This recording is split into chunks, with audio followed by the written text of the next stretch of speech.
해외 주식으로 수익을 냈는데 그 수익의 22%짜리 세금이 붙는다는 걸 알고 계신 분들 많으시죠? 오늘은 그 세금을 최대 100%까지 감면받을 수 있는 2026년 한시 특례 제도 RIA 국내 시장 복귀 계좌를 완전히 정리해 드리겠습니다. 조건이 생각보다 훨씬 복잡하고 실수 하나로 혜택 전체를 날릴 수 있는 함정이 있습니다. 특히 5월이 넘어가면 감면율이 절반으로 줄기 때문에 보유 종목이 있으신 분들은 지금이 바로 행동해야 할 시점입니다. RIA, 즉 국내 시장 복귀 계좌는 2026년 한 해만 적용되는 한시 특례 제도입니다. 해외 주식 양도소득세, 원칙적으로 22%인데요. RIA 계좌를 활용하면 이 세금을 최대 100%까지 감면받을 수 있습니다. 단, 전 금융기관 합산 매도 금액 기준으로 5천만 원 한도가 있고 5월 말 안에 움직여야 100% 감면이 됩니다. 5월을 넘기면 50%로 줄어들기 때문에 타이밍이 사실상 제도 활용의 전부라고 봐도 됩니다. 그렇다면 RIA가 왜 생겼을까요? 이름 자체가 리슈어링 인베스트먼트 어카운트, 즉 자금을 국내로 돌아오게 하는 계좌라는 뜻입니다. 고환율 시대에 달러 저산 투자가 급증하면서 외환시장 불안 요인이 커졌고 정부가 이 달러 자금을 원화로 바꿔 국내 증시에 묶어두기 위해 세금 감면이라는 인센티브를 제공한 겁니다. 투자자 입장에서는 절세, 정부 입장에서는 국내 증시 유동성 확보라는 구조입니다. 일반 해외 주식 계좌와는 별도로 개설해야 하고 1년 의무 보유가 핵심 조건입니다. 그러면 누가 혜택을 받을 수 있을까요? 핵심 조건이 있습니다. 2025년 12월 23일 기준으로 해당 해외 주식을 보유하고 있어야 합니다. 그리고 그 날짜 기준 보유 수량 이내에서만 인정됩니다. 예를 들어 애플을 100주 갖고 있었다면 그 100주 범위 안에서 혜택 검토가 가능합니다.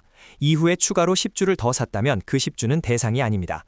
그리고 이게 가장 흔한 실수인데요. 반드시 RIA 계좌 안에서 매도해야 합니다. 일반 증권 계좌에서 팔았다면 아무리 차익이 커도 감면 대상이 아닙니다.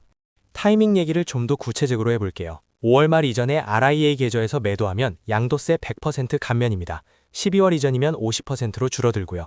이게 단순한 퍼센트 차이처럼 보여도 양도 차익 4천만 원짜리 종목 기준으로 따져보면 납부세액 차이가 400만 원 이상 납니다. 그리고 한 가지 더 주의하실 게 있어요. 5월 31일 당일에 매도하려고 하시면 안 됩니다. 체결일과 결제일 차이, 소위 T+2 때문에 실질 마감일이 앞당겨질 수 있습니다. 최소 3영업일 전에 매도를 완료하시는 것을 권장합니다. 한도 얘기도 반드시 짚고 넘어가야 합니다. 혜택 한도는 전 금융기관 합산 해외 주식 매도 금액 5천만 원입니다. 여기서 핵심은 양도 차액이 아니라 매도 금액 기준이라는 겁니다. 예를 들어 1천만 원에 산 주식이 5천만 원이 됐다면 차액 4천만 원이 아니라 매도 금액 5천만 원 전체가 한도에 들어갑니다. 이 말은 손실이 난 종목을 팔면 감면받을 세금 자체가 없는데 한도만 소진된다는 얘기입니다. 그래서 전략적으로는 양도 차액이 가장 큰 종목부터 우선 매도하는 게 한도를 효율적으로 쓰는 방법입니다. 이 섹션이 오늘 영상에서 가장 중요한 부분입니다. 혜택을 날리는 함정 5가지입니다.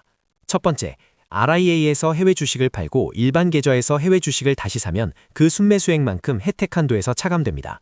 두 번째, 국내에 상장돼 있더라도 해외 주식 비중이 60%를 넘는 ETF는 마찬가지로 차감 대상입니다.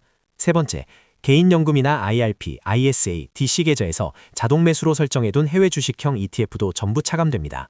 네 번째, 차감 기산일이 2026년 1월 1일입니다.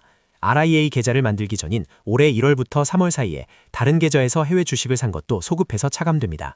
다섯 번째, 1년 의무 보유 기간 중 원금을 단 1원이라도 초과해서 인출하면 전액 해지로 간주되고 받은 혜택 전부를 추징당합니다. 날짜도 하루 차이를 봐주지 않습니다. 그러면 지금 당장 뭘 해야 할까요? 6단계로 정리해드리겠습니다. 스텝 0. 오늘 당장 증권사 앱에서 2025년 12월 23일 기준 보유 해외 주식 내역을 확인하시고 동시에 2026년 1월 1일 이후 다른 계좌에서 매수한 해외 주식 내역도 합산해서 실질 한도가 얼마나 남았는지를 먼저 파악하세요. 스텝 1. 개인연금과 IRP, ISA 계좌의 자동 매수를 일시 중단하는 것을 검토합니다. 스텝 2. 원하는 증권사 앱에서 RIA 계좌를 별도 개설합니다. 스텝 3. 해외 주식 대체 입고를 진행합니다. 타사 이전은 수 영업일이 걸리고 주당 약 2,000원의 수수료가 발생하므로 지금 바로 시작하셔야 5월 마감에 맞출 수 있습니다. 스텝 4. 양도 차익이 큰 종목부터 5월 말 기준 3영업일 전까지 매도를 완료하세요. 그리고 스텝 5. 허용된 국내 주식에 매수한 뒤 매수일로부터 정확히 1년 후 날짜를 달력에 반드시 기록해두세요. 마지막으로 3가지만 꼭 기억해주세요. 첫째, 2026년 1월 1일 이후 다른 계좌에서 이미 매수한 해외 주식 내역을 합산해 실질 한도를 먼저 확인하세요. 둘째, 개인연금이나 IRP에 걸려있는 자동 매수 설정을 지금 바로 점검하고 RIA 운용기간 동안 중단하는 것을 검토하세요. 셋째, 1년간 묶어둘 수 있는 여유자금인지를 반드시 확인해야 합니다. 의무 보유 기간 중 생활비나 긴급자금 용도로 인출하는 순간 혜택이 전부 사라집니다. 양도세 신고가 자동 반영인지 별도 신청이 필요한지 기본공제 적용 순서는 어떻게 되는지 이런 세부 사항을 사항은 반드시 담당 증권사 또는 세무사에게 최종 확인하시길 권장합니다.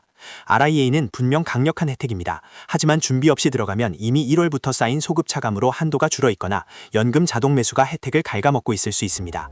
오늘 영상을 보셨다면 지금 당장 잔고 확인과 자동 매수 설정 점검부터 시작하세요. 5월이 지나면 혜택이 절반으로 줄어드는 만큼 움직일 수 있는 시간이 많지 않습니다.